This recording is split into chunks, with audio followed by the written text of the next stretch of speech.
जय श्री राम। साथियों, आज मुझे 2 महीने से कुछ ज़्यादा समय हो गया घर से निकले हुए, और मुझे इस यात्रा में बहुत कम ही समय मिल पाता है जब मैं माँ बाप को फ़ोन कर पाता हूँ या घर वालों को फ़ोन कर पाता हूँ।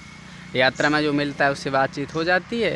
ये भी नहीं कि उन्हीं से बातचीत होती है, अपनी यात्रा भी होता हूँ, पर जब थोड़ा आराम कर लिया, कहीं बैठ के जहाँ मिल गए तो दंडवत कर लिया, प्रणाम कर लिया, थोड़ा सा सत्संग हो जाता है, चर्चा में भगवान का सत्संग हो जाता है, बस इतना ही। पर कभी समय नहीं मिल पाता है। जब मैं यात्रा पर निकला था तो माता पिता जी से आज्ञा ली थी। थोड़ा उनका मन निराश था कि सोचे कि इतनी लंबी यात्रा के लिए जा रहा है, पता नहीं कब आएगा, 4-5 साल लग जाएंगे, 2-3 साल लग जाएंगे, तो पर आज्ञा दे दी उन्होंने, आराम से जाओ।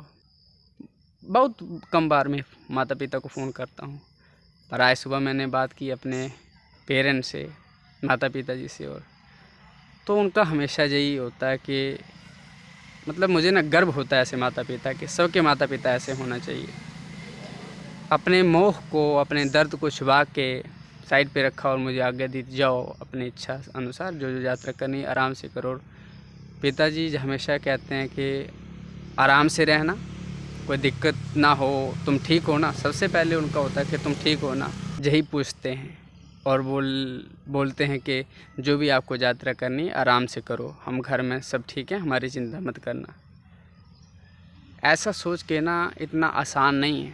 ऐसा सोच के कभी कभी तो रोना आ जाता है और कभी कभी दंडवत करने का प्रणाम करता है, और ऐसा होता है कि गर्व होता है ऐसे माता पिता पर। मैं भगवान से दुआ करता हूँ, प्रार्थना करता हूँ कि सबके माता पिता ऐसे होने चाहिए, जो उन्होंने मुझे पूरा जीवन सनातन की सेवा करने के लिए आज्ञा दे दी।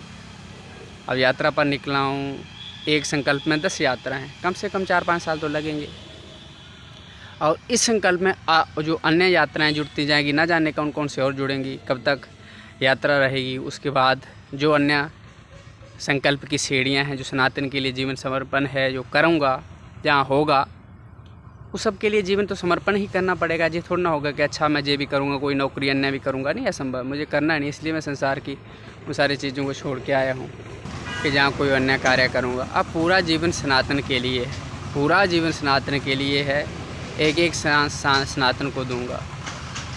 पर बचपन से माता पिता मेरी प्रवृत्ति जानते हैं, वो जानते हैं जे इसको सुख कहाँ मिलेगा। आप सोचो, मैं 2 महीने से लगातार यात्रा कर रहा हूँ। केवल 2 महीने में मैंने 4 दिन, वो भी कार्यार्थ, कहीं रुका हूँ, कहीं आश्रम में, कहीं मंदिर में, कहीं जहाँ भी रुका हूँ, जहाँ दर्शन के लिए रुका हूँ, जहाँ वस्त्र आदि धोने के लिए रुका हूँ, वरना मैं चल ही रहा हूँ। और क्या आपको मेरे चेहरे पे लगता है कि मैं दुखी हूँ? क्या लगता है मैं परेशान हूँ? तो शायद भगवान ने मुझे इसलिए बनाया हो, इसलिए दृढ़ इच्छा, ये संकल्प शक्ति दी है। बस सच्ची कहता हूँ, कुछ भी नहीं है मुझ में, कोई बल बुद्धि ज्ञान विद्या, पर अगर कुछ है तो माता पिता का आशीर्वाद, गुरु जी की कृपा, और बस भगवान की कृपा, अन्यत्र कुछ भी नहीं। पर सनातन के लिए जीवन समर्पण करके थोड़ी सार्थकता अनुभव होती है। जय श्री राम।